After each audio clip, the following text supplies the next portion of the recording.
Clark scored her 103-point shot this season, becoming just the 6th woman to do so and first in her rookie season. You know basketball better than me.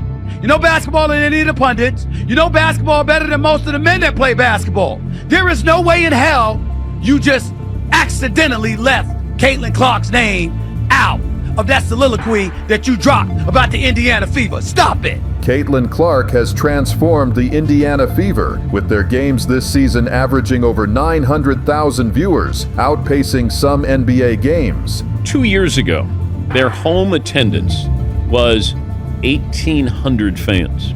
Their average this year, home attendance, is 17,000. That's almost 10 times.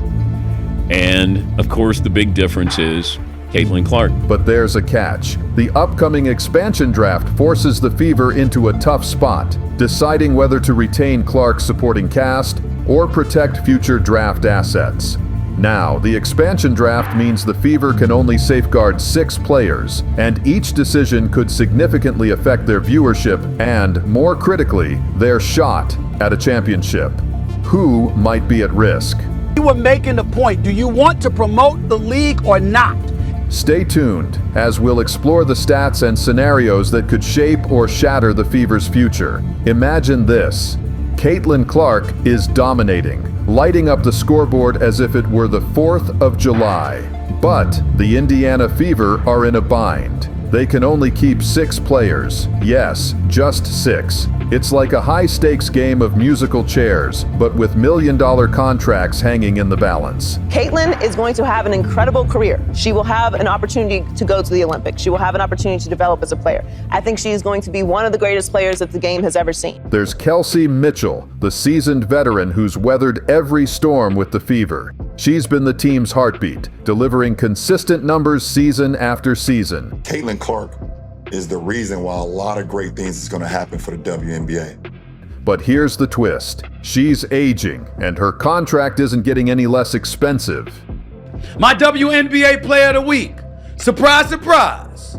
Indiana Fever rookie sensation, Caitlin Clark.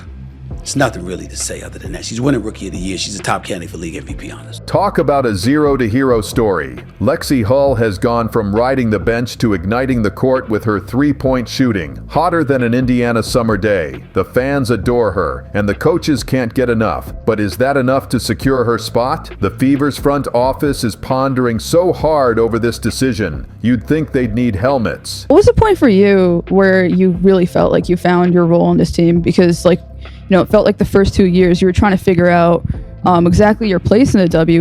Things are so, like, up in the air that it's hard to know exactly where you fit. Do they opt for Mitchell's seasoned experience or gamble on Hull's burgeoning talent? It's like choosing between a trusty old car and a dazzling new sports model. Both have their advantages. Both carry risks. Here's where it gets wild. Every move the Fever makes affects their salary cap. One wrong decision, and suddenly they're financially crippled, with no funds for free agents or to attract the next big star. It's chess with real-life consequences. And even our biggest star in the league, Caitlin Clark, is only making a base salary of around $76,000 or $78,000 for this first season. She signed a 4-year, just over $300,000 rookie salary. So Caitlin's rookie salary is a little over $300,000 for 4 years, and that's all that she's going to make in the WNBA. Now, I feel like there could be a team overseas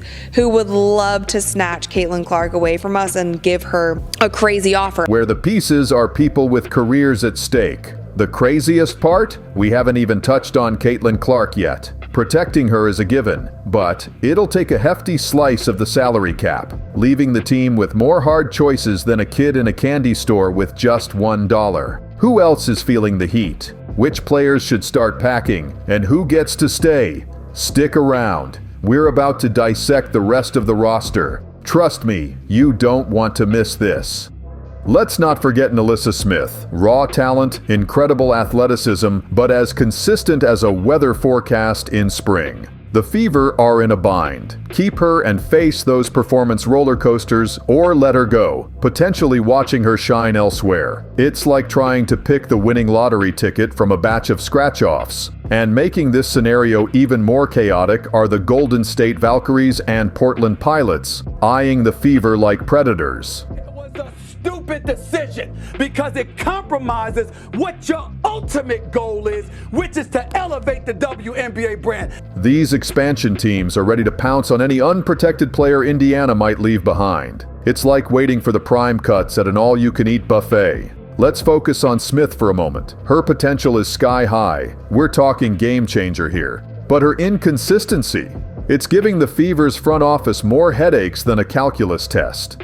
You know why? Because if they do let her go, Smith could become the pivotal piece in a trade that might haunt them in the future. But hold on, there's more drama to unfold. Veterans like Erica Wheeler and Tiffany Mitchell are also on the chopping block. I have honestly never seen a company fumble the bag so hard like the WNBA fumbled Caitlin Clark. These women have been through thick and thin with the Fever, witnessing the highs, the lows, and everything in between. You understand how crucial that level of experience is for a young squad. It's like having a GPS when navigating through an unfamiliar city. The Fever faces a difficult decision. Stick with the veterans who know the ins and outs of the game, or take a chance on the young, sky-high potential players. It's not just about talent. It's about crafting a team that gels.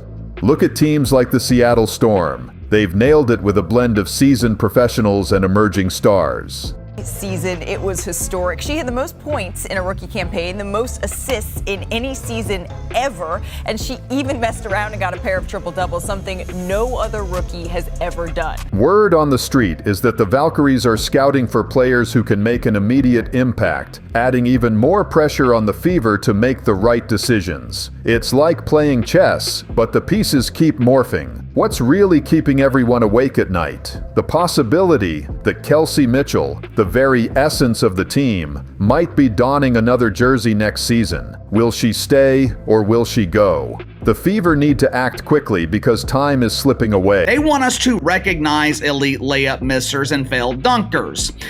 They've got to strategize before their opportunity to build a dynasty vanishes. Let's wrap this up. The Indiana Fever are at a critical juncture where each move could either forge a dynasty or lead to their downfall. It's mind-boggling, right? Their choices are more than just about player retention. They're about defining the identity of the Indiana team. Will they go all in on youth and potential with stars like Clark and Boston? Or will they keep the veterans who've battled through the trenches with them? The Fever's future is precariously balanced, and fans are on tenterhooks. Will they make the right calls to set the stage for long-term success, or will they squander this golden opportunity? Here's the wild part. These decisions could reshape the entire WNBA landscape. Picture this. If the Fever constructs a super team around Clark, they could rule for years. But if they botch this, they might languish in mediocrity for a while. The pressure's immense, and the whole league is watching. What do you think the Fever should do?